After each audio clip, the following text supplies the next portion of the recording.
Здравейте, колеги! Поради битуване на една легенда в интернет пространството, че ватата гори, искам да ви покажа един клип.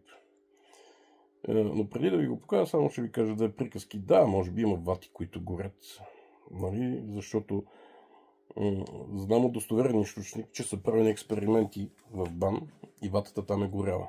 Но като казваме вата, нали, не се уточнява каква е ватата. Дали е стъклена, дали е каменна, с каква плътност е, за какво е предвидена,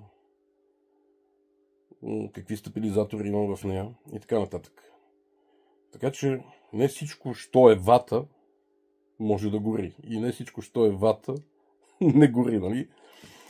Тук ще ви покажа фасадна вата. Експеримент съм ви приготвил и за сравнение към него с стиропор. Какво ще бъде причинено от огъня на тези два материала. Надявам се това да помогне на много хора да вземат правилно решение. Това са материалите, като един път съм правил тест с тях. Ето ги.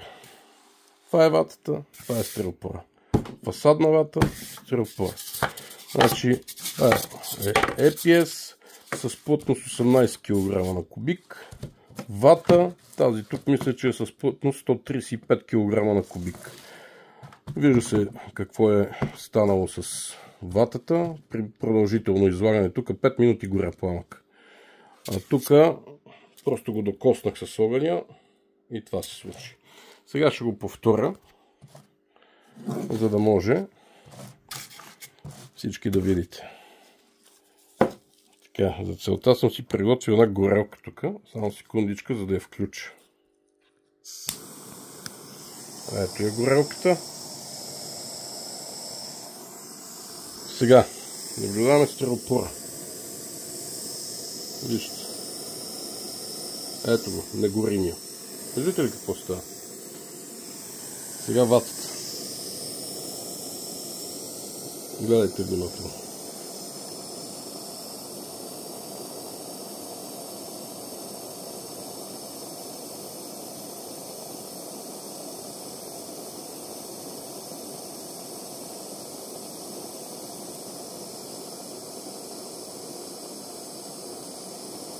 Когато човек е информиран и използва правилния продукт, няма да има от какво да се притеснява в последствие.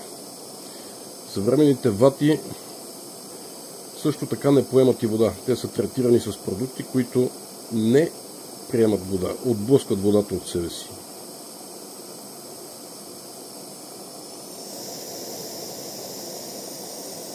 Не искам клипа да става дълъг и затова мисля, че това е достатъчно. Ето. Ето. Тук е горещо. Тук няма нищо. Ето това е.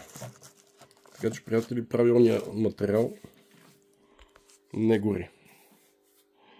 Но пък за сметка на това стиропорче, фибранче, вземете ли го и огъня гори дълго под него, това се разкапва за секунди и започват да падат едни горещи, а някои от капките са и горящи, не само че са горещи.